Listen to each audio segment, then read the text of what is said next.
सभी को नमस्ते, प्रणाम, सत श्री अकाल मित्रों। भगवान धन्वंतरि की कृपा से आज की क्लास आरंभ करते हैं।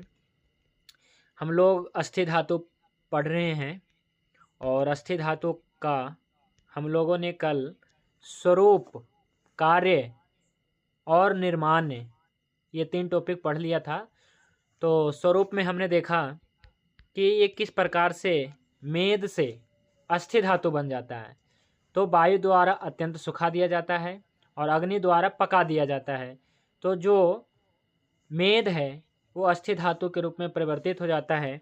तो अस्थि धातु के निर्माण में जो है कौन सी अग्नि काम करता है जी? तो 2 अग्नियाँ काम करती है। वैसे तो सभी अग्नियाँ काम कर रही है, लेकिन जब मेद अग्नि काम करता है तो उस समय मेद अग्नि से अस्थि निर्माण अंश तैयार होता है सूक्ष्म रूप में, और जब अस्थि अग्नि काम करता है तो स्थूल रूप में आपका अस्थि धातु का निर्माण होता है, जिसका काम है शरीर को धारण करना और रक्षा करना भी। अपने शरीर के जितने भी ऑर्गन्स हैं, हार्ट है, लीवर है, चाहे किडनी हो, चाहे आपका ब्रेन है, तो जितने भी अपने शरीर में अंग है सभी अंगों का रक्षा करने का कार्य भी अस्थि का है। तो एक तो क्या है, शरीर को धारण करना, और अस्थि धातु का ये कार्य है मेद धातु को भी पोषण देना, उससे अगली जो धातु है उसका पोषण करना। तो इस प्रकार से हमने अस्थि धातु के स्वरूप, कार्य और निर्माण ये 3 टॉपिक हमने कल पढ़ा था। आज हम पढ़ेंगे अस्थि धातु के जब क्षय हो जाए तब क्या लक्षण होंगे, क्या समस्या होगी, और अस्थि धातु के जब वृद्धि हो जाए तो क्या दिक्कत आने वाली है, क्या लक्षण प्रकट होता है अस्थि धातु के वृद्धि होने पे। तो इस प्रकार का टॉपिक है। और पढ़ेंगे अस्थि धातु से उत्पन्न रोग, यानी कि अस्थि प्रदोषज विकार, यानी कि अस्थि से जुड़ी हुई समस्या क्या क्या हैं ये विशेष रूप से पढ़ेंगे। और अस्थि धातु के विकृति से उत्पन्न रोग मतलब पढ़ेंगे, और साथ में अस्थि धातु का बात के साथ क्या संबंध है, एवं बात एवं अस्थि की परस्पर निर्भरता। ठीक है, एक दूसरे से संबंध है। जिस प्रकार से रस धातु और कफ में संबंध है, जिस प्रकार से रक्त धातु पित्त में संबंध है, उसी प्रकार से अस्थि धातु का जो है बात के साथ संबंध है, यानी कि बात और अस्थि धातु की परस्पर निर्भरता पढ़ेंगे। तो इस प्रकार से आज का ये टॉपिक है। चलिए शुरू करते हैं आज का टॉपिक। तो सबसे पहले पढ़ते हैं अस्थि धातु के क्षय के लक्षण। जैसे कि सभी धातुओं के क्षय के लक्षण एक ही है और सभी धातुओं के वृद्धि के लक्षण भी, मतलब कारण भी एक ही है। लक्षण तो अलग अलग होंगे, लक्षण नहीं कारण। तो सभी धातुओं के क्षय के लक्षण, क्षय क्यों हुआ, वृद्धि क्यों हुआ, 2 ही कंसेप्ट है ना, 2 ही बातें हो रही है, या तो क्षय हुआ है या तो वृद्धि हुआ है।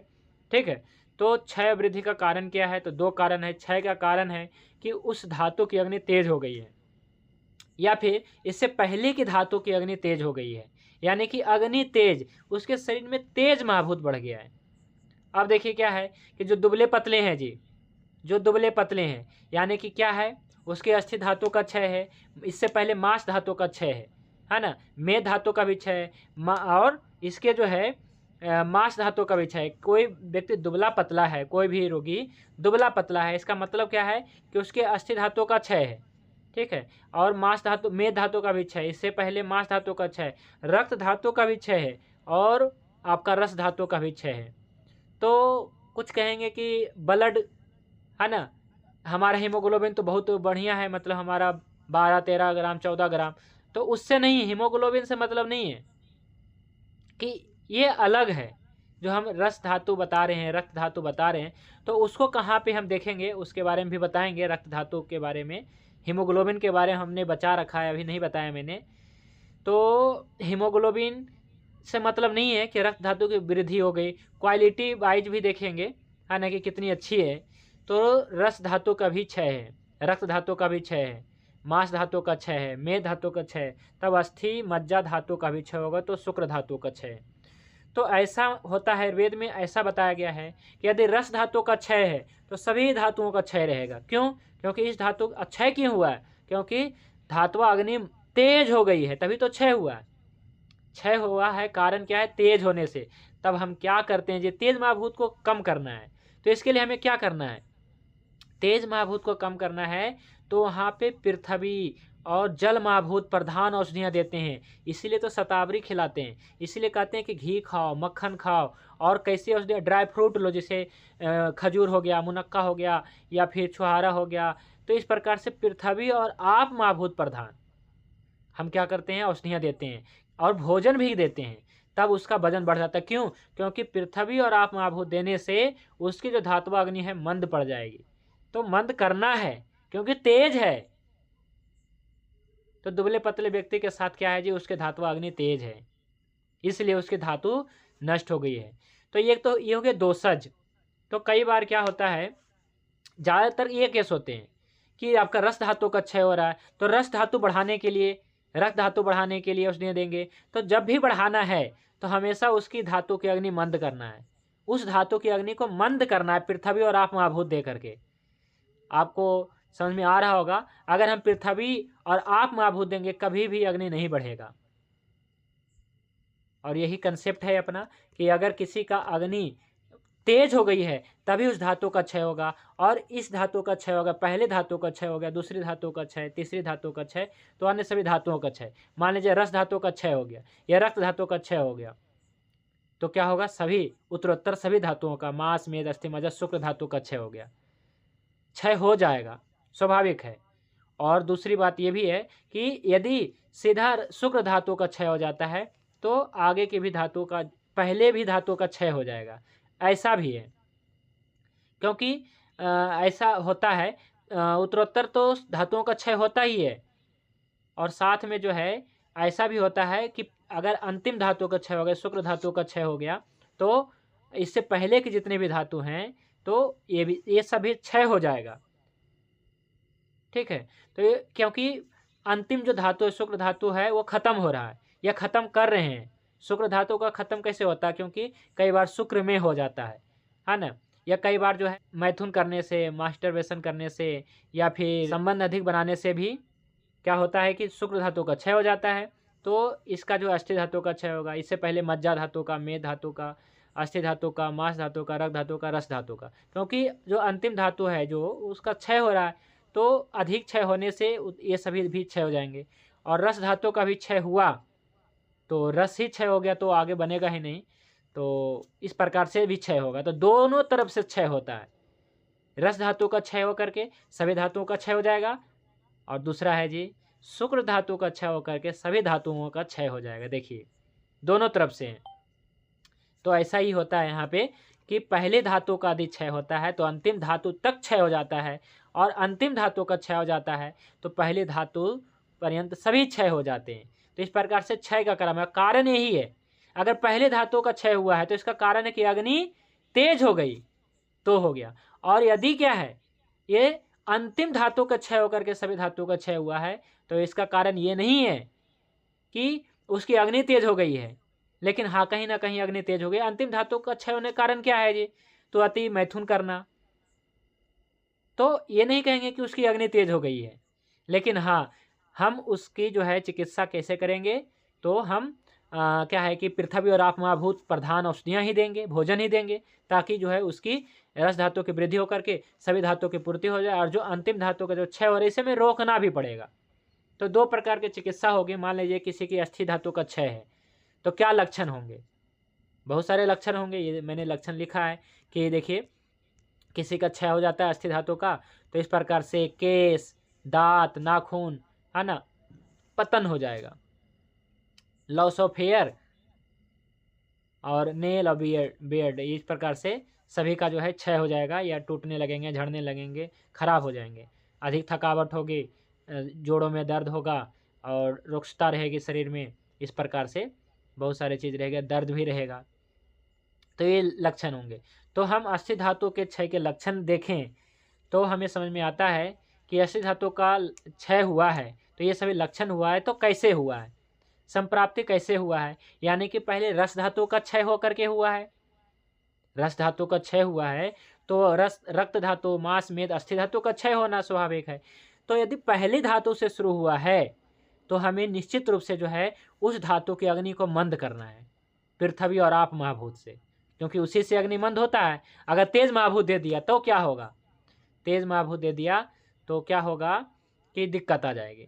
और यदि क्या है अंतिम धातु का क्षय हुआ है, आपको लगता है आपके केस टेकिंग में, है ना, रोगी का जब परीक्षण करेंगे, रोग का जब परीक्षण करेंगे, रोगी से परीक्षण करेंगे, रोगी से पूछेंगे तो बताएगा ना कि कैसे हुआ है, आपको भी समझ में आएगा।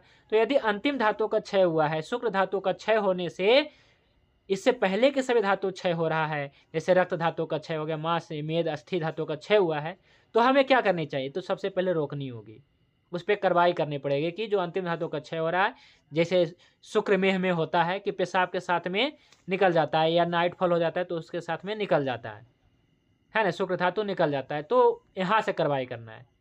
ठीक है, तो ऐसे क्षय हो रहा है तो फिर क्या होगा?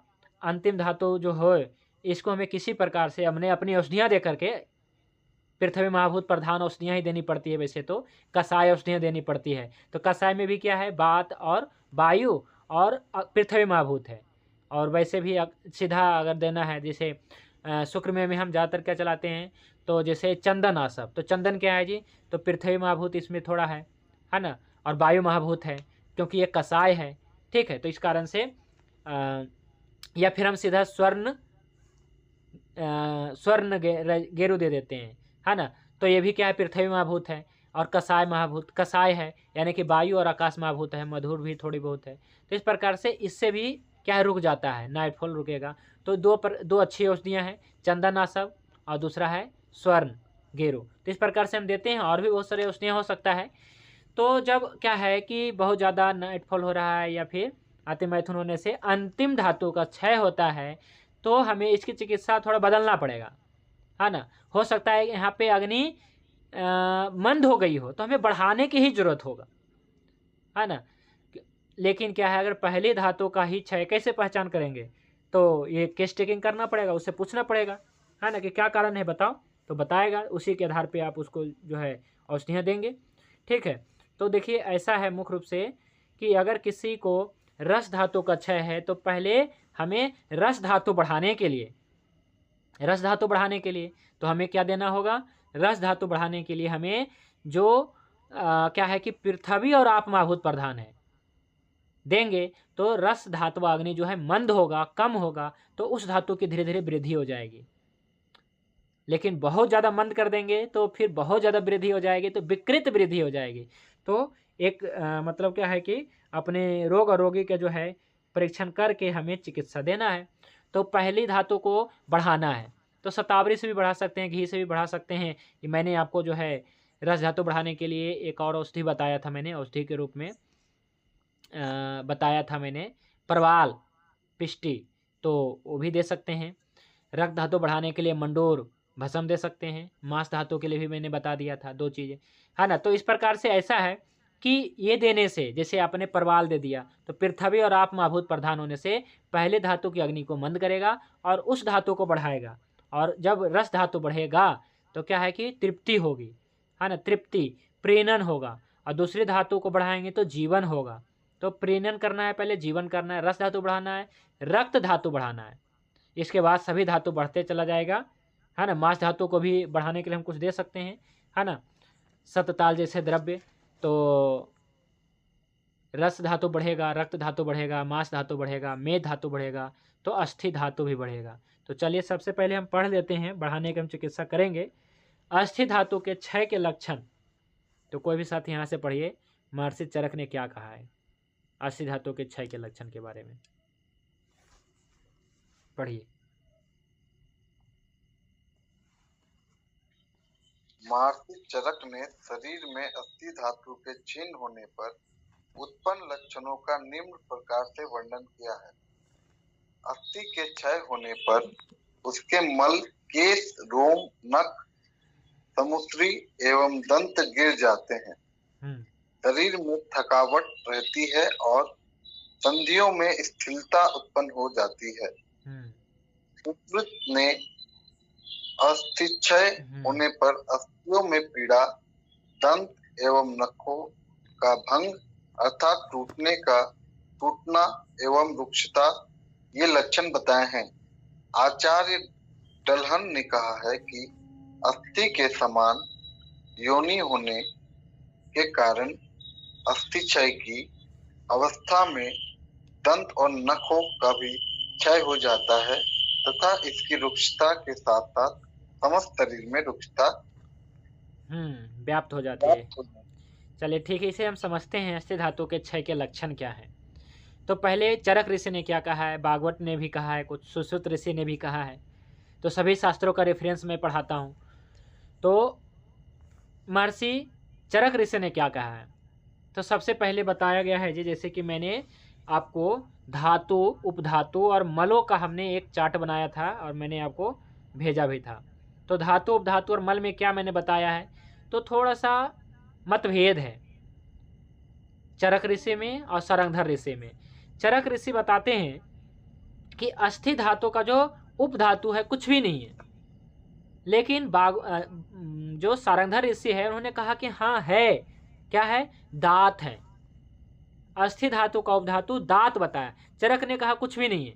ऐसा नहीं कहा है कि कुछ भी नहीं है, लेकिन उन्होंने कुछ बताया नहीं है, लेकिन जिन्होंने बताया है तो ठीक है। तो अस्थि धातु का क्या है जी, उपधातु आपका दात है। तो इसलिए अस्थि धातु के क्षय होने पर पहला चीज है जी कि उनके मल, अस्थि धातु के क्षय होने पे उनका मल, तो उपधातु के बारे में तो यहाँ पे बताया नहीं चरक ऋषि ने, तो जो बताए हैं वहाँ पे करेंगे चर्चा। तो फिर भी मल क्या है जी, तो केस बताया है कि अस्थि धातु का जो मल, मान लीजिए ये आपका जो केस है, आपका ये जो रोम है पूरे शरीर में, छाती पे और भी पूरे हाथ पैरों में, और आपका जो दाढ़ी है ना, समश्रु, ये जो बताया गया है दाढ़ी मोछें, ठीक है, और आपका नख, तो नख को माना है मल, है ना, नख तो मल है ही, नाखून क्या है जी, मल है। किसके अनुसार, तो चरक के अनुसार और सरंगधर के अनुसार ये मल है। नाखून क्या है, मल है, इसे में फेंकना है, काटना है।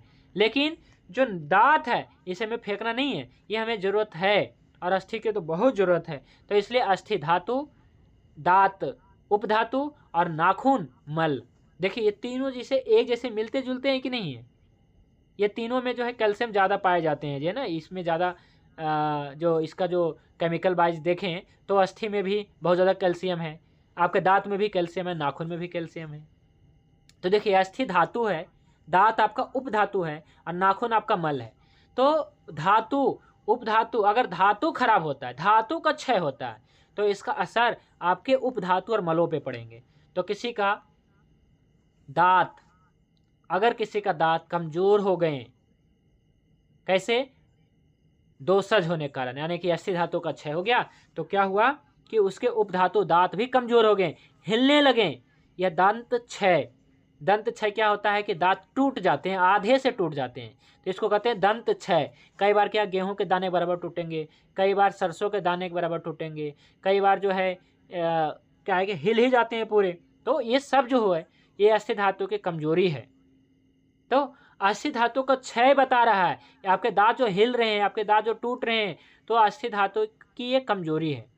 ये अस्थि धातु के क्षय होने से धातु कमजोर हुआ है। और किसी के नाखून, नाखून खराब हो रहे हैं, केवल क्षय होना मतलब क्या, खराब ही होना। तो नाखून कई बार देखते होंगे केमिकल लगने के कारण नहीं, स्वाभाविक रूप से बहुत सारे ऐसे व्यक्ति हैं जो सर्फ के फैक्ट्री में काम करते हैं, जिससे क्या होता है कि उनके नाखून खराब हो जाते हैं। ये बहुत सारे केमिकल के फैक्ट्री में काम करते हैं तो उनका नाखून खराब होता है, तो ये अलग बात है।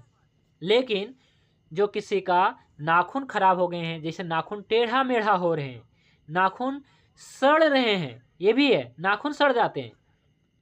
और कई बार जो है नाखून अपने आप हिलने डोलने लगते हैं, नाखून कमजोर होते हैं, ऐसा भी कई सारे कारण होते हैं नाखूनों से संबंधित समस्या।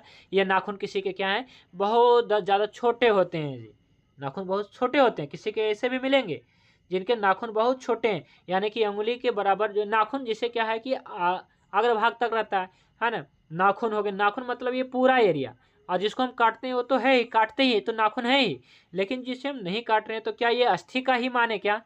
तो देख जी ऐसा बताया गया है, आयुर्वेद ने तो मान लिया है ना। तो यहाँ पे अस्थियों के बारे में भी कुछ बताएंगे, है ना। हमें लगा कि अस्थियों के बारे में, जैसे अस्थि कितने प्रकार के होते हैं, अस्थियाँ कौन कौन सी हैं, है ना, जिसे बताया गया ना 206 हड्डी, और आयुर्वेद में 300 हड्डियाँ बताए गए, तो ये कौन कौन से।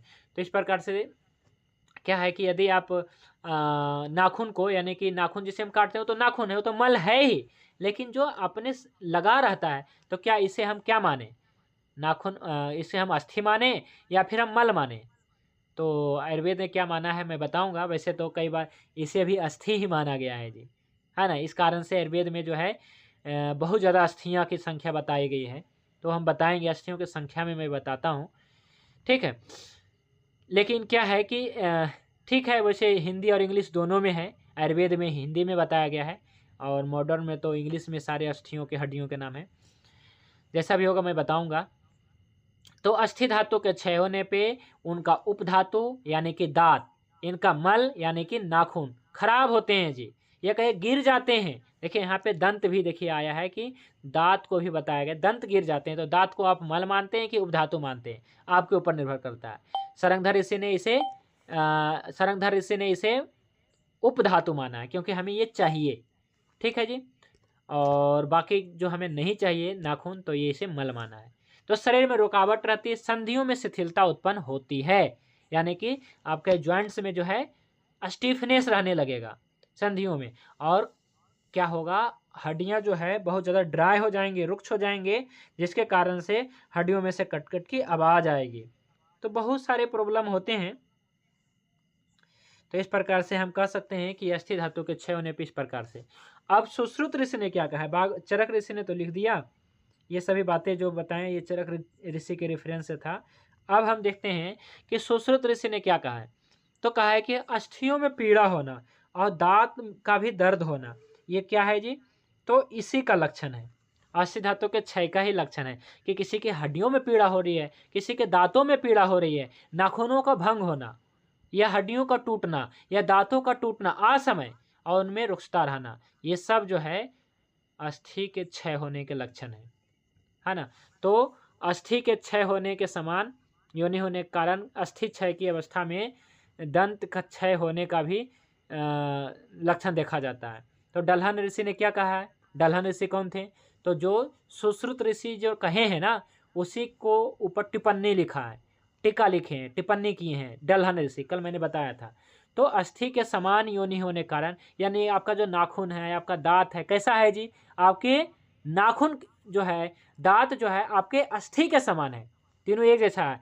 मांस के जैसा तो नहीं है, हड्डी के जैसा ही है ना, क्योंकि ये भी देखिए कड़क है, दांत भी क्या है जी, कड़क है, आपका नाखून भी कड़ा है। तो अपने शरीर में ऐसी कड़क और क्या है अस्थि के समान, रस, रक्त, मांस, मेद नहीं, क्या है जी, अस्थि है। तो अस्थि के समान योनि होने के कारण यही बताया गया है, अस्थि क्षय के अवस्था में आपके नाखून, आपके दांत का भी क्षय हो जाता है और उसमें रुक्षता आ जाती है, यही बात है। तो भागवत ऋषि भी कुछ कहे हैं, देखते हैं क्या कहा है।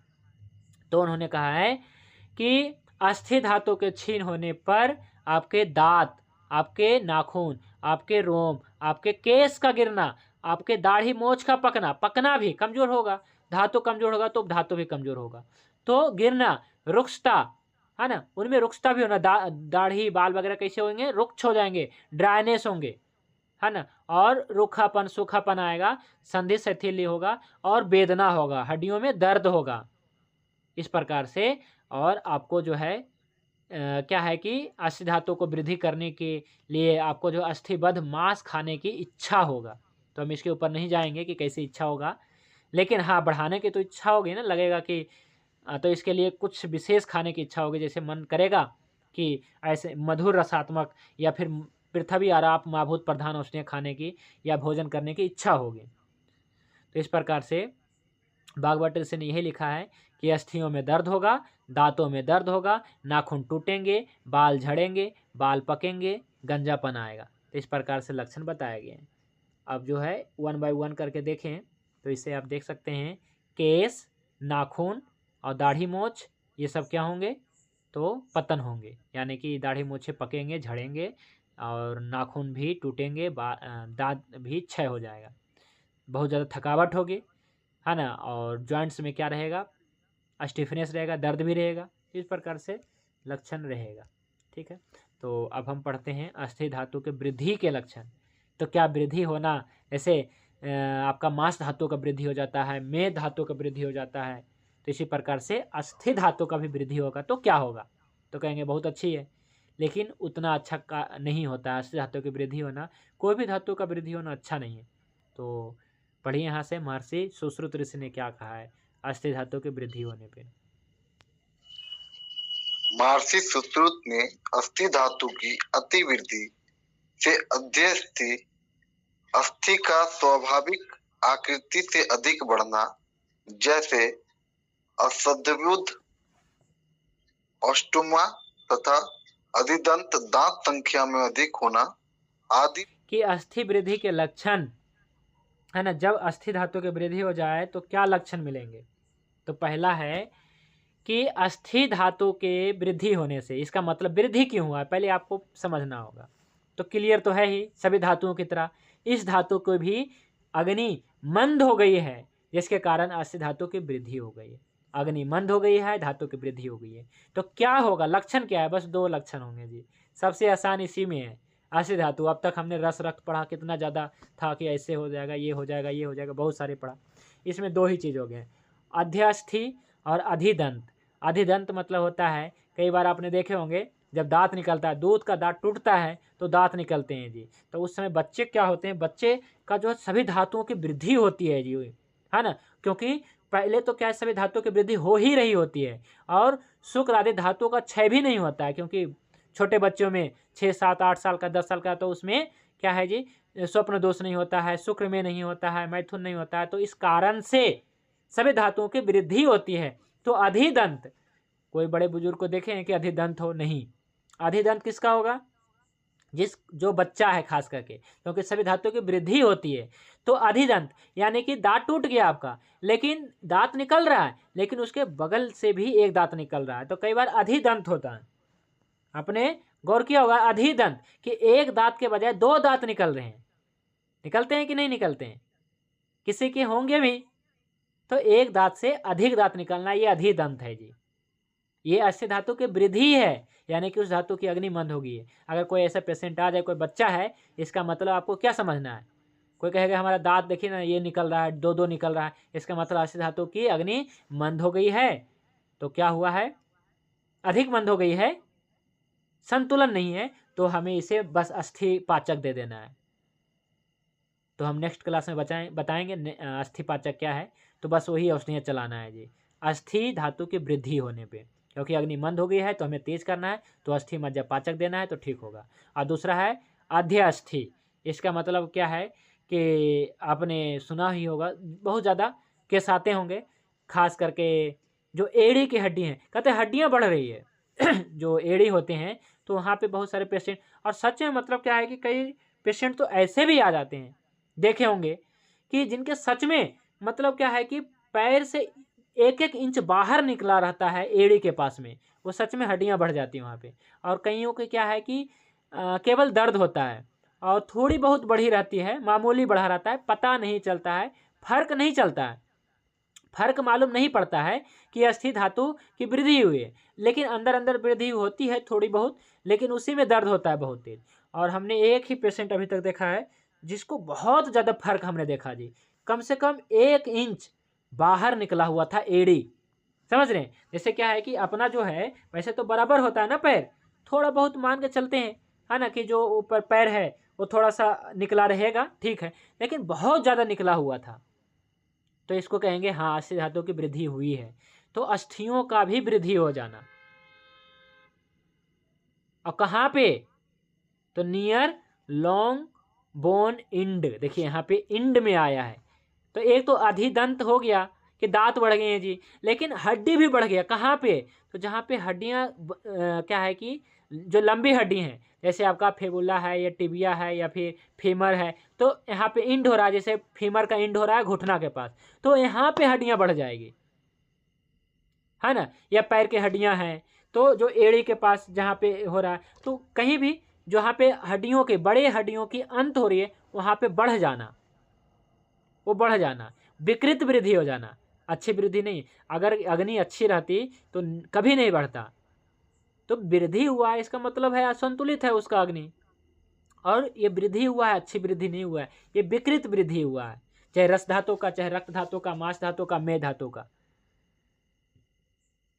तो अभी 2-3 दिन पहले हमने एक बहुत मोटे जो है व्यक्ति को देखा, लगभग 200-250 किलो का होगा, तो बहुत ज़्यादा वजन था उसका, है ना?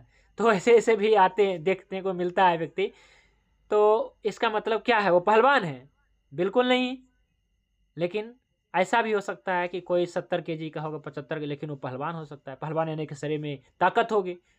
तो ये जो वृद्धि हुआ है, ये विकृत वृद्धि हुआ है।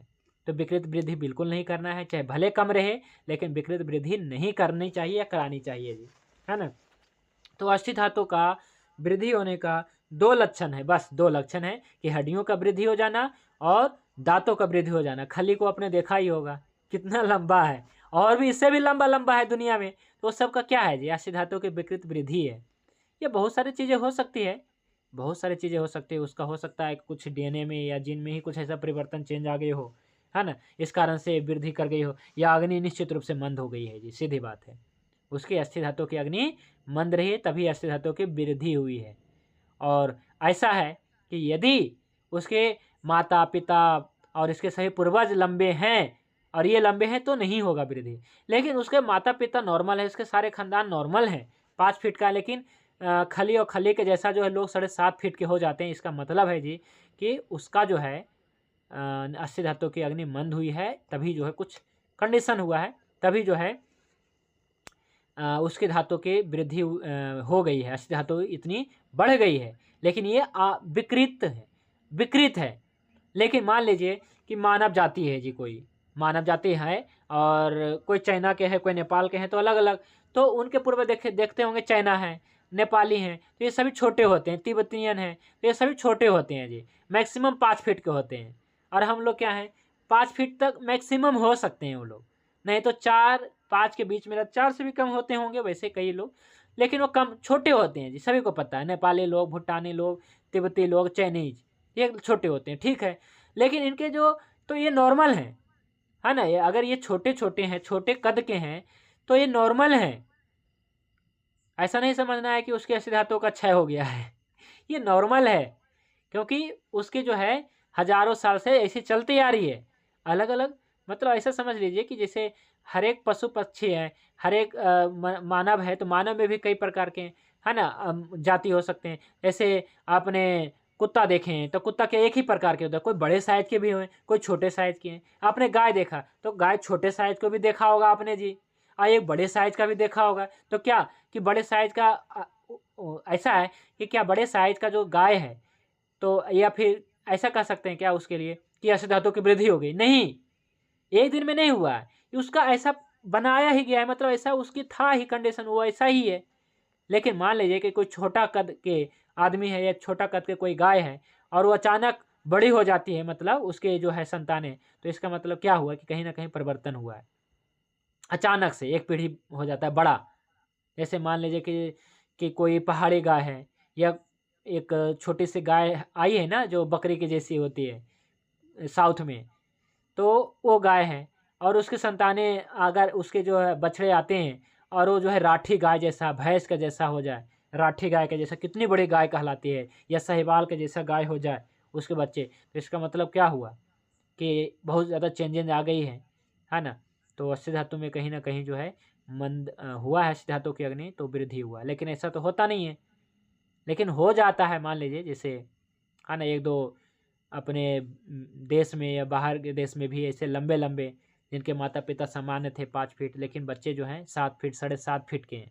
तो इसका मतलब अस्थि धातु की अग्नि मंद हुआ। तो 2 लक्षण यहाँ पे रखने हैं याद। अस्थि धातु की वृद्धि हो जाती है, कब? जब अस्थि धातु की अग्नि मंद होती है, तो अस्थि धातु की वृद्धि होती है, और दाँत की वृद्धि हो जाती है, 1 से 2 दाँत हो जाते हैं। यही बात यहाँ पे लिखा है, ठीक है? तो यहाँ से पढ़िए कोई भी साथी अभी। अधिदंत, अष्ठिभेद, और यही सब पढ़ दीजिए, 1 से 5 तक पढ़ दीजिए, 6 हैं। अध्यअस्थि किसे कहते हैं? अधिअस्थि, अधिक अस्थि होना, अर्थात किसी अस्थि के एक देश की अधिक वृद्धि होना है। अधिदंत, सामान्य से अधिक दंत का होना। अष्टिभेद, अल्पमात्र कारण से अस्थियों के टूट जाने का स्वभाव व अस्थियों में टूटने के समान वेदना होना। अस्थिशूल, अस्थि में तीव्र वेदना, अस्थि में विकार उत्पन्न होना, कभी अस्थि धरा कला दोषाक्रांत होने से तथा कदाचित अस्थि विभ्रांतगित मज्जा धातु रुग्ण होने से भी अस्थियों में शूल होता है। दंत विवरणता, दांतों का सामान्य वर्ण परिवर्तन होकर पीला होना। केश लोम, नख समुद्री दोष अथवा कुनख, केश समुद्री लोम तथा नख अस्थि के मल माने गए हैं, अतः अस्थियों के दोषाक्रांत होने से उसके मलों में भी विकार उत्पन्न होते हैं, जैसे बालों का गिरना, दांत का असमय गिरना आदि। तो यहाँ पे 6 प्रमुख रोग होंगे जी। तो क्या बताया गया है? अस्थि धातु के विकृति के लक्षण ये बता दिया मैंने, और अस्थि धातु के विकृत से उत्पन्न रोग। तो क्या क्या रोग होंगे? तो जो लक्षण आपको क्या क्या प्रकट होंगे? जैसे अस्थि धातु की वृद्धि हो जाने। लेकिन कैसे वृद्धि होना? देखिए, अध्य अस्थि मतलब होता है कि अधिक अस्थि होना, अर्थात किसी अस्थि के एक देश की वृद्धि होना। इसका मतलब मैंने बताया था कि जैसे मान लीजिए कि आपका फीमर है, तो इसका जो इंड है ना, यही ना यहाँ पे आया कि नियर लॉन्ग बोन इंड, यानी कि जो लंबी हड्डियां हैं उसके अंत में जो है वो बढ़ जाता है ना, इस प्रकार से हो सकता है। तो इसको अध्य अस्थि कहेंगे। अधिदंत माने सामान्य से अधिक दांत का होना, और अस्थि भेद मतलब कि अल्प मात्र कारण से अस्थि का टूट जाना। जैसे कोई खाट से गिर गया, हड्डी टूट गया, तो ये क्या हुआ? हड्डियां कमजोर थी तभी टूट गया बहुत जल्दी। इसी प्रकार से हड्डियों में दर्द होना, और साथ में दांतों में भी दर्द होना, या दांतों का रंग परिवर्तित हो जाना, पीला हो जाना, काला भी हो सकते हैं, ज़्यादा पीला होते हैं। और केस, रोम, नख, दातुन, ये सब क्या है जी? असमय झड़ना, पकना, टूटना, इस प्रकार से होंगे। तो इस प्रकार से अस्थि धातु के लक्षण और ये विकृति के रोग हैं जी। ठीक है, तो अब पढ़ते हैं अस्थि धातु के क्षय और वृद्धि के लक्षण। देखें तो क्षय में क्या होता है? अग्नि तेज हो गई है तो केस, रोम, नख, समश्रु, दाढ़ी, मोछ, दांते वगैरह जल्दी पकते हैं, झड़ते हैं, गिरते हैं, टूटते हैं। इस प्रकार से क्षय हो जाना, खत्म हो जाना। और वृद्धि होने से अध्यस्थि हो जाता है, अधिदंत हो जाता है। तो भागवत ऋषि ने और सुश्रुत ऋषि ने भी वैसे बताया है कि अस्थि धातु जिनका बहुत अच्छा है, इसको कहेंगे अस्थि सार पुरुष। जैसे क्या एक आपने सुना होगा कि वीर्यवान पुरुष, तो इसका मतलब क्या है? जिसके अंदर क्या है कि अधिक वीर्य है। इसी प्रकार से रक्त सार पुरुष, मांस सार पुरुष, मेद सार पुरुष। तो अब अभी मैं बता रहा हूं अस्थि सार पुरुष कि जिनके शरीर में अस्थि बराबर है, यानी कि संतुलित में है, तो उसका क्या लक्षण होते हैं? तो ये पढ़िए अस्थि सार पुरुष वाले व्यक्ति के लक्षण। अस्थिसार वाले पुरुषों के सिर एवं सकंद कंधे बड़े होते हैं। इसके अतिरिक्त इनके दांत, हनु, अस्थि एवं नख स्थूल एवं दृढ़ होते हैं। हाँ, मानसिक तरक के ठीक है, मैं बता दूं इसे। अस्थि सार पुरुष वाले व्यक्ति जिनके शरीर में न अस्थि धातु का क्षय है, न बहुत ज्यादा वृद्धि है, विकृत वृद्धि है, लेकिन एक संतुलन है। तो ऐसे पुरुष के व्यक्ति, ऐसे पुरुष जो होते हैं, इनके जो है सिर और कंधा ये बड़े होते हैं, यानी कि चौड़े होते हैं, छाते भी चौड़े होते हैं, है ना। और इस प्रकार से क्या है? विकसित होते हैं, कंधे भी चौड़े होते हैं, सिर भी, और इसके अतिरिक्त दांत भी मजबूत होंगे। और इसका ये क्या कहते हैं, हनु प्रदेश या अस्थि नाखून वगैरह दृढ़ होंगे, हड्डी भी मजबूत होंगे, दांत भी मजबूत होंगे, नाखून भी मजबूत होंगे, लंबे होंगे, नाखून अच्छे होंगे, दांत भी बहुत अच्छे होंगे, और मेन मुख्य रूप से हड्डियां मजबूत होगी, और छाती, कंधा वगैरह चौड़े होंगे। तो ये अस्थि सार पुरुष के लक्षण है। इसके अलावा बताया गया है कि अस्थि नख, दातुन, दंत स्थूल होते हैं, यानी कि बड़े होते हैं। इस प्रकार से मैंने बताया। और इस प्रकार के अस्थि सार वाले पुरुष बड़े उत्साहशाली होंगे, क्योंकि पूरे शरीर जो है बलवान है, छाती चौड़े हैं, है ना। तो इस प्रकार से दांत भी मजबूत है, हड्डी भी मजबूत है। तो इस प्रकार से बड़े उत्साह वाले होते हैं और अधिक कार्य करने वाले होते हैं। मजबूत है, हड्डियाँ मजबूत है, छाती चौड़े हैं, तो इस कारण से क्या है कि मजबूत होंगे और सहनशील भी होंगे, है ना। और अस्थिर शरीर वाले तथा अधिक आयु वाले होंगे। अस्थिर धातु अच्छी रहेगी तो शुक्र धातु अच्छा रहेगा, सभी धातु अच्छे हैं तो क्या होंगे, ये अधिक लंबे जिएंगे, है ना। अधिक उम्र वाले होंगे, अस्थियाँ वगैरह मजबूत है तो जल्दी क्षय नहीं होगा। और जिनकी अस्थियाँ क्षय हो गई तो फिर क्या होगा, अस्थि क्षय हो गए मतलब वृद्धावस्था आ गया, बूढ़े हो गए, तो क्या है कि बहुत जल्द ही क्या है, असमय ही मृत्यु हो सकती है ना, वृद्धावस्था। तो इस प्रकार से ऐसा है कि अस्थि क्षय वृद्धि तो होता रहता है। तो लेकिन इसमें बात का बहुत बड़ा रोल है जी। तो जो ये है कि बात, ये क्या है, दोष है, और अस्थि क्या है जी, धातु है। तो बात एवं अस्थि की परस्पर निर्भरता, यानी कि अस्थि धातु में बात का निवास स्थान बताया गया। चलिए इसे पढ़िए पहले। वात दोष एवं अस्थि धातु दोनों आधार आधेय अथवा आश्रय आश्रयी संबंध से रहते हैं। हाँ। रहने के लिए वह एक दूसरे पर निर्भर है, परंतु वृद्धि क्षय के लिए दोनों एक दूसरे के विपरीत हैं। अर्थात अस्थि पोषक आहार विहार के सेवन से वात दोष का क्षय एवं अस्थि क्षयात्मक आहार विहार के सेवन से वात दोष की वृद्धि होती है। देखिए इसमें दो ही कंसेप्ट है, बात और अस्थि, इसको समझना बहुत ही जरूरी है। तो क्या है जी, बात और अस्थि, जैसे मैंने आपको बताया, कफ का आश्रय स्थान रस धातु, पित्त का आश्रय स्थान रक्त धातु, तो बात का आश्रय स्थान कौन सा धातु, तो अस्थि धातु। इसलिए जैसे किसी को ऑस्टियोआर्थराइटिस है ना, तो क्या है, ये हड्डियों में दर्द हो रहा है ना, हो रहा है ना दर्द, तो क्या होता है कि बात बढ़ गया, ऐसा कहते हैं ना, बात बढ़ गया, कहते हैं पित्त बढ़ गया, दर्द होता है तो ऐसा कहते हैं पित्त बढ़ गया जी, हमारा कफ बढ़ गया, नहीं कहते, हम कहते हैं कि बात बढ़ गया। इसका मतलब क्या है, अस्थि धातु का क्षय हुआ है, इसका मतलब क्या है ये बताइए। अस्थि धातु का क्षय हुआ है जी, किसी का अस्थि धातु का क्षय हुआ है तो उसके बाद की वृद्धि हुआ है या क्षय हुआ है, तो वृद्धि हो गई। तो यहाँ पे यही बताया गया है कि शरीर में रहने के लिए एक दूसरे पर निर्भर है, यानी कि बात का आश्रय स्थान जो है अस्थि धातु है।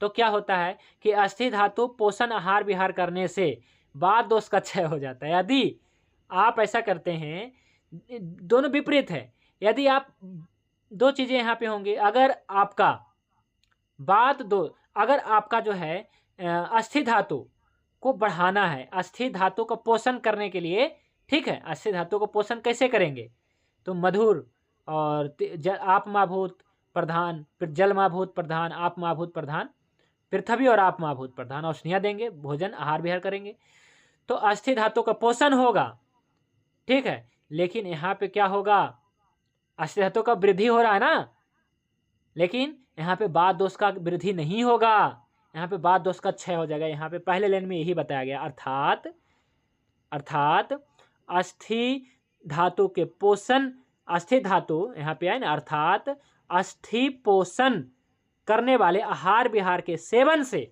यानी कि आप अस्थि धातु की वृद्धि चाह रहे हैं, जैसे आपने अस्थि पोषक बट्टी ले लिया है ना, या फिर मृग श्रृंग भस्म ले लिया है ना, या फिर जो आपके हड्डियों के ऊपर विशेष रूप से काम करता है, तो ऐसे औषधियां ले लिया, तो क्या होगा,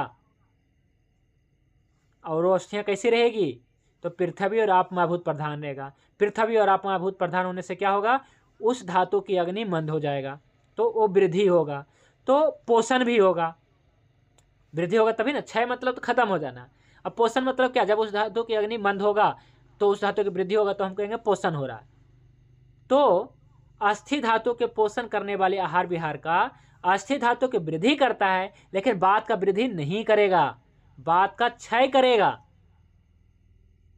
देखिए बात दोष का क्या करेगा, क्षय करेगा, इतना ही पढ़िए। सेवन करने से बात दोष का क्षय होगा।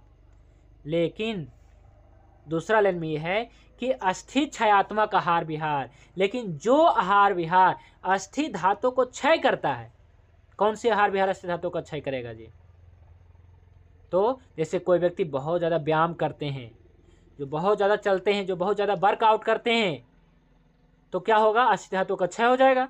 तो अस्थि धातु का तो क्षय हो रहा है, लेकिन बात का क्षय नहीं होगा। तो क्या होगा बात का, बात दोष की वृद्धि होती है। देखिए यही 2 लाइन है जी, ठीक है। तो इसका मतलब ये हुआ कि अस्थि धातु के वृद्धि होने से बात दोष का क्षय हो जाएगा, और अस्थि धातु के क्षय होने से बात दोष की वृद्धि हो जाएगा। तो एक ही कंसेप्ट आपको याद रखना है जी, कि अस्थि धातु का वृद्धि होने से, है ना। एक कंसेप्ट याद रखिए, दूसरा याद रहेगा। तो पहला कंसेप्ट क्या है जी, कि अस्थि धातु के क्षय होने से, ज्यादातर क्या केस होते हैं जी, कि अस्थि धातु के क्षय होता है ज्यादातर के। ऑस्टियोआर्थराइटिस क्या है, तो कहेंगे अस्थि धातु का क्षय हो गया है। आप सभी को पता है कि अस्थि धातु के क्षय होने से ऑस्टियोआर्थराइटिस हो जाता है, क्षयात्मक संप्राप्ति है ये। तो अस्थि धातु के क्षय हुआ है, लेकिन बाद का क्या क्षय हुआ है, नहीं ना, बाद दोष के क्या हुआ है, वृद्धि हुआ। ये तो क्लियर है ना। तो इसी प्रकार से इसके विपरीत भी हम कह सकते हैं कि हाँ, अस्थि धातु की वृद्धि हुआ है तो बाद दोष की क्षय हुआ है। तो ये हमें इसे याद नहीं रखना है, हमें तो बस ये याद रखना है कि अस्थि धातु का क्षय हुआ है, इसका मतलब बाद वृद्धि हुआ है। अस्थि धातु का क्षय हुआ है, इसका मतलब बात दोष की वृद्धि हुई है। ना कि ऐसा नहीं समझना कि अस्थि धातु का क्षय हुआ तो इसका भी क्षय हो जाएगा, बात की नहीं। अग्नि मंद हो गई, अस्थि धातु की वृद्धि हो गई।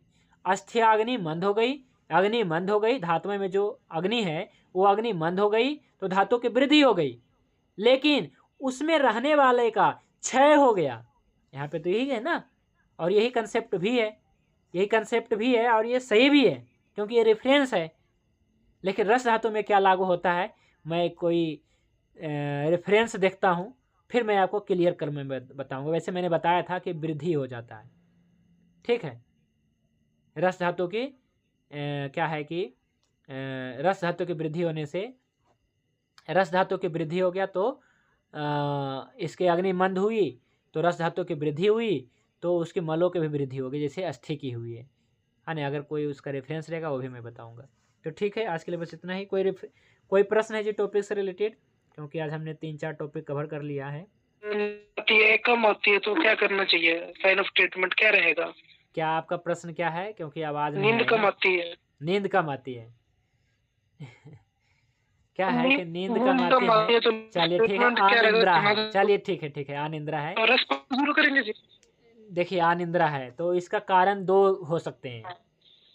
मैं अनिद्रा के बारे में मैं पूरा टॉपिक, इसका पूरा चैप्टर लेंगे। अनिद्रा चूँकि है ना, ये बड़ी समस्या है, तो एक रोग में ही आएंगे। तो आहार, निद्रा, ब्रह्मचर्य 3 प्रमुख चीज़ें अच्छी होनी चाहिए। तो आहार को कैसे अच्छा करना है ये तो पता चल जाएगा, लेकिन निद्रा को कैसे अच्छा करना है इसको भी हमें बहुत ज़रूरी समझना है। तो निद्रा के बारे में मैं बताऊंगा, लेकिन आपको इतना बस याद रखना है कि निद्रा किसी का कम है, इसका मतलब क्या है जी, कि उदान वायु का तेज महाभूत बढ़ गया है। इसका मतलब है पृथ्वी और आप महाभूत की कमी हुई है। इसका रस धातु का भी क्षय रहा होगा, या मांस धातु का भी क्षय। रस धातु का क्षय होगा, रक्त धातु का क्षय होगा, मांस धातु का क्षय होगा, या फिर जैसे भी है पहली धातु का क्षय होगा, सभी धातु का क्षय होगा, शुक्र धातु का क्षय होकर के पहली धातु तक सभी क्षय होगा। तो क्षयात्मक संप्राप्ति पहले याद रखिएगा। इसमें तेज महाभूत बढ़ गया है, तो इसके लिए हम बहुत सारी औषधियाँ देते हैं, है ना, जैसे जटामासी देते हैं, स्वर्ण राज देते हैं, स्वर्ण गेरु देते हैं, इसी से ठीक हो जाता है। और भी बहुत सारे जो पृथ्वी और वायु महाभूत प्रधान है वो औषधियाँ देंगे तो अनिद्रा ठीक होना ही होना है। जैसे कुछ लोग कहते हैं कि भैंस का दूध पीने से ठीक हमें नींद आ जाती है, क्योंकि भैंस का दूध क्या है जी, पृथ्वी और आप महाभूत प्रधान है, भारी होता है ना गाय के दूध के मुकाबले, तो इस कारण से दूध पीने से नींद आ जाती है। तो कहीं ना कहीं तेज महाभूत बढ़ा है जी उस व्यक्ति में, ठीक है, कम करिए तेज महाभूत को, ठीक है जी। टॉपिक से रिलेटेड क्या प्रश्न है जी? हैंड रेज है आपका, गोपाल जी, सिंधु चौरसिया जी आपका। गुरुजी मुझे ये पूछना था इसमें, हाँ, जैसे वात की वजह से गुरुजी अस्थि का क्षय है ना, वात दोष के बढ़ने से, वात दोष के बढ़ने से जी। तो गुरुजी इसमें चिकित्सा हम वात दोष की अगर करेंगे तो अस्थि का तो कैसे करेंगे? अस्थि को भी चिकित्सा देनी पड़ेगी, कैल्शियम वगैरह? नहीं, कैल्शियम कल इसकी मैं चिकित्सा ही बताऊंगा ना, अस्थि पाचक बताएंगे और फिर इसकी चिकित्सा बताएंगे। देखिए क्या होता है कि अस्थि धातु जैसे ही हम कहते हैं क्षय हो गया तो कैल्शियम देना शुरू कर देते हैं, चाहे कैल्शियम की गोली हो, चाहे कैल्शियम का सप्लीमेंट हो, आयुर्वेदिक सप्लीमेंट भी है। तो हम क्या करते हैं, क्षय हुआ है इसका मतलब क्या हुआ, 2 ही कारण हुआ है, या तो क्षयात्मक संप्राप्ति, या तो पहले धातु का क्षय है या तो अंतिम धातु का क्षय है। अगर अंतिम धातु का क्षय है तो इसे रोकना है, और पहले धातु को बढ़ाना शुरू कर देना है। तो रस धातु को बढ़ाना है, रक्त धातु बढ़ाना है, फिर मांस मेद अस्थि मज्जा सब धातु बढ़ेंगे तो अस्थि धातु भी बढ़ जाएंगे। और अस्थि धातु बढ़ना मतलब क्या हुआ, अस्थि धातु को पोषण देना मतलब हुआ बात दोष का जो बढ़ रहा है जिसके कारण अस्थि धातु का क्षय हुआ है। तो वही बात है जी, चाहे आप अस्थि धातु के क्षयात्मक को रोकें या फिर बात दोष की वृद्धि को रोकें। जैसे आप मान लीजिए शतावरी किसी को खिलाना शुरू कर दिया जी, तो क्या होगा, शतावरी में क्या है, पृथ्वी और आप महाभूत प्रधान है। तो इसे देने से क्या होता है, रस धातु बढ़ेगा, आपका रक्त धातु बढ़ेगा, मांस धातु बढ़ेगा, मेद अस्थि मज्जा धातु, अस्थि धातु बढ़ेगा, शुक्र धातु बढ़ेगा। तो अस्थि धातु जब बढ़ेगा यानी कि अस्थि धातु को पोषण मिलेगा तो क्या होगा, अस्थि धातु को पोषण होने से है ना आपका बात दोष का क्षय हो जाएगा, है ना। बात दोष का क्या हो जाएगा, क्षय हो जाएगा, बात कम हो जाएगा। अब बात कम होगा तो दर्द कम होगा। इसी प्रकार से यही है कि अस्थि धातु जब क्षय हो जाता है तो क्या होता है जी, बात बढ़ जाता है। तो दोनों तो बात एक ही, अस्थि धातु का क्षय कहें चाहे बात की वृद्धि कहें, क्योंकि बात की वृद्धि हुआ तभी अस्थि क्षय हुआ, या फिर अस्थि क्षय हुआ है तो बात की वृद्धि हुआ है ना। तो एक ही बात है। लेकिन धातु क्या है, अस्थि धातु है, दोष क्या है तो बात है ना। तो ये दोनों अलग अलग चीजें, ये धातु हैं ये दोष हैं, पर चिकित्सा तो दोनों के लिए अलग अलग दवाई तो देने की जरूरत नहीं है ना। एक ही दवाई देंगे, शतावरी देंगे, उसी से ठीक होगा। अगर हाँ शतावरी से केवल काम नहीं बन पा रहा है, शतावरी से केवल काम नहीं हो पा रहा है तो हम और भी बहुत सारी औषधियां देंगे, है ना, शतावरी के अलावा। ठीक है। घी के अलावा, घी भी क्या करेगा जी, तो घी भी अस्थि धातु को पोषण देगा। तो अस्थि धातु के पोषण देने से बात दोष का क्षय हो जाएगा जी। ठीक है। और कोई प्रश्न है? हरिओम सर जी। हाँ जी। सर मेरा प्रश्न ये है कि जैसे स्पॉन्डिलाइटिस की जो प्रॉब्लम होती है सर, या सैक्रम जॉइंट की प्रॉब्लम होती है, तो ये भी अस्थि दोष में ही आएगा सर? स्पॉन्डिलाइटिस है तो है ना, अस्थि धातु के कहीं ना कहीं क्षयात्मक संप्राप्ति हुआ है तभी ना। तो अस्थि धातु के क्षय होने से है ना, सर्वाइकल स्पॉन्डिलाइटिस या फिर बहुत सारे प्रॉब्लम हो सकते हैं अस्थि धातु से जुड़े हुए जो हैं। तो अस्थि धातु के क्षय हो गया है तो क्या होता है, अस्थि धातु के क्षय होने से आपके घर्षण होता है ना, मतलब ये वो कमज़ोर भी हो जाते हैं, अस्थियाँ कमज़ोर भी हो जाती है, घिसने लग जाती है और इसके बाद जो है दर्द देते हैं। तो इस कारण से हमें रस धातु के अच्छे से वृद्धि करना है, रक्त धातु का होगा, मांस में अस्थि। तो इस प्रकार से दो ही केस बनेंगे यहाँ पे, या तो रस धातु का क्षय है या तो फिर शुक्र धातु का क्षय है। तो दोनों में से कोई एक चीज़ें होंगे। या फिर आप ऐसा देख सकते हैं कि जैसे कोई व्यक्ति का विकृत वृद्धि हो गया है, अस्थि धातु का विकृत वृद्धि हो गया। तो स्पॉन्डिलाइटिस में दोनों केस होते हैं, हमने देखा है कि कई बार क्षयात्मक रहता है कि अस्थि धातु का क्षय हो गया, और कई बार ऐसा रहेगा कि वृद्धि भी हो जाता है। अब बढ़ गया तो स्पॉन्डिलाइटिस भी हो सकता है, जो हाँ सर, टेल बोन की हड्डियां बढ़ जाती है, टेल बोन की, या फिर कोई भी वर्टिब्रा बढ़ सकता है, सर्वाइकल की हो सकती है, या फिर लंबर का भी हो सकता है, कुछ भी हो सकता है। तो इस प्रकार से बढ़ के भी दर्द करेगा, और कई बार जो है ये क्षयात्मक संप्राप्ति होकर के घट के भी अस्थि धातु का घट जाता है तो उसमें भी करेगा। तो दोनों में तो आप देख ही सकते हैं, अगर आपके सामने कोई दुबला पतला व्यक्ति है तो इसको क्या समझेंगे, क्षयात्मक संप्राप्ति हुआ है। लेकिन आपके सामने कोई मोटा व्यक्ति, बहुत ज़्यादा मोटा व्यक्ति है, उसका मतलब वृद्धि हुआ है, इसका विकृत वृद्धि हुआ है। और सर जैसे अभी इसमें बताया कि वीर पुरुष के बारे में, तो आज के समय में सर लोग जिम वगैरह करके भी अपने मसल्स वगैरह बढ़ा के शोल्डर चौड़े कर लेते हैं। हाँ। तो ये भी क्या उसी में आएगा सर? हाँ आएंगे ना। जैसे मान लीजिए जिम में हो चाहे देसी व्यायाम करके, दंड बैठक करके किसी प्रकार से करते हैं, तो इसका मतलब क्या हुआ है कि ये गलत नहीं है, ये तो बहुत अच्छा है। अगर कोई मतलब क्या है, चौड़ी होती है, हाँ चेस्ट चौड़े हैं, कंधा चौड़े हैं, है ना, मजबूत है। तो कोई भी अगर क्या है कि योग एक्सरसाइज करके, चाहे जिम में करे चाहे घर में करे, जैसे भी है, देसी अखाड़ा में करे, कहीं भी करता है, तो उसके सभी धातुओं की उत्तरोत्तर वृद्धि ही होती है, मजबूत ही होती है, जैसे रस धातु, रक्त धातु, मांस धातु, मेद धातु। लेकिन अगर जिम में जा करके और पाउडर खा करके अगर करते हैं तो फिर वो क्या है, विकृत वृद्धि है ना, वो तो सही नहीं है। लेकिन हाँ देसी डाइट लेकर के कोई कर रहा है तो अच्छे हैं, कोई दिक्कत नहीं उसमें, है ना। तो देखे होंगे कि कोई आपके सामने कोई दुबला पतला व्यक्ति है जिसके क्या है कि छाती बहुत दुबले पतले हैं, बहुत, है ना, छोटे छोटे हैं, उम्र हाँ, है। थिन से। लेकिन क्या है कि कोई ऐसे भी होंगे जिनके छाती बहुत चौड़े चौड़े हैं, है ना। तो जी। उनके होंगे जिनके क्या है कि जो बहुत ज़्यादा एक्सरसाइज करते हैं उनके भी हो सकते हैं, या नहीं भी करेंगे तो भी हो सकते हैं। एक मतलब क्या है कि जब संतुलन में रहेंगे तो, लेकिन करेंगे तो क्या होंगे, करने से क्या होता है मसल्स वगैरह अच्छा बन जाता है, मतलब जो बहुत सारी चीज़ें होती हैं, शेप अच्छा आ जाता है जो होनी चाहिए। जैसे कुछ चीज़ें करने से तो होता है ना, जैसे डंबल कर रहा सर है इसमें ना, या एज फिर लिमिट भी रहेगी क्या सर? जैसे कि हड्डियां चौड़ी होनी, उसकी भी कोई, जैसे मान लीजिए जो 18-19 साल की एज में कर रहा है उसका तो ठीक है, पर कोई अगर 30-35 साल की उम्र में जाके करता है ये सब, तो उसकी हड्डियां चौड़ी होंगी सर?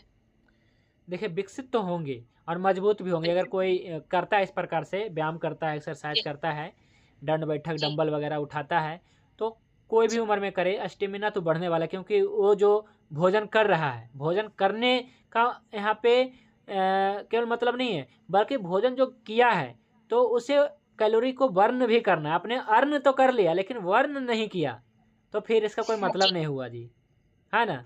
जी, तो कैलोरी हम अर्न करते हैं, जैसे हमने रोटी खाई, 5 रोटी खाए, हमने 500 कैलोरी अर्न कर लिया। दूध पिया 1 गिलास तो हमने 500 कैलोरी अर्न कर लिया, है ना। हमने क्या है कि मिठाई खाई, है ना, 1-2 रसगुल्ले खाएँ, 2 रसगुल्ले खाएँ तो 500 कैलोरी अर्न कर लिए। हमने कैलोरी तो अर्न कर लिए। कैलोरी मतलब क्या? कैलोरी मतलब क्या? ऊर्जा का माप है ना, जो हमने जी, क्या है कि कैलोरी मतलब वही होता है कि आपने जो भोजन किया, तो ऊर्जा है तो उसे हम किस में मापें?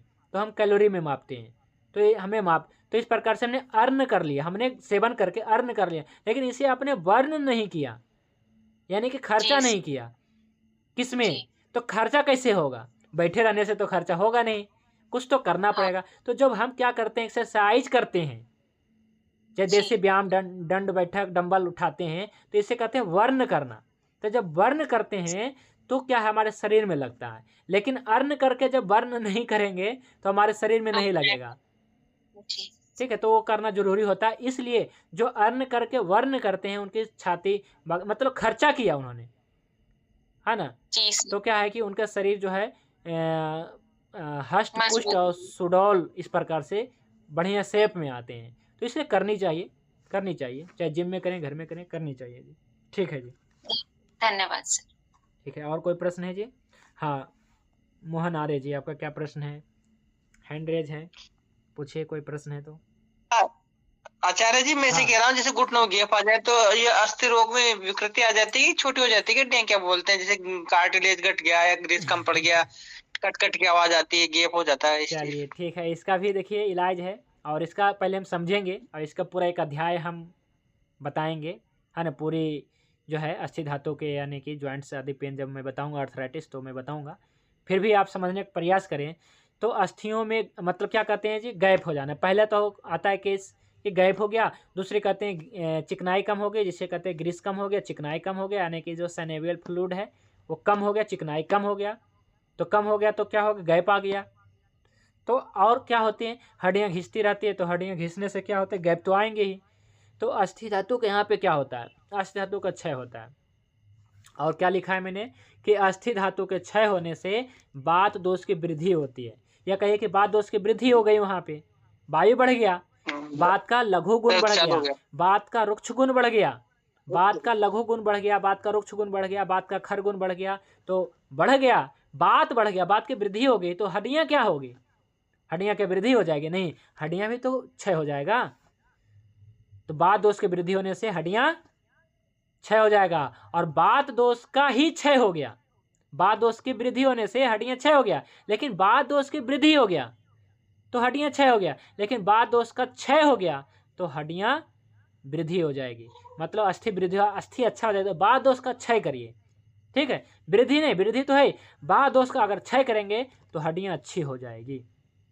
तो बात दोष का क्षय कैसे होगा जी, बताइए? जब तक आप मधुर रस नहीं लेंगे, पृथ्वी और आप महाभूत प्रधान लेंगे, तो बात दोष का क्षय हो जाएगा। और आप सभी जानते हैं जी कि पृथ्वी महाभूत प्रधान लेने से हड्डियाँ मजबूत हो जाती है। और अब मान लीजिए कि आप पृथ्वी अगर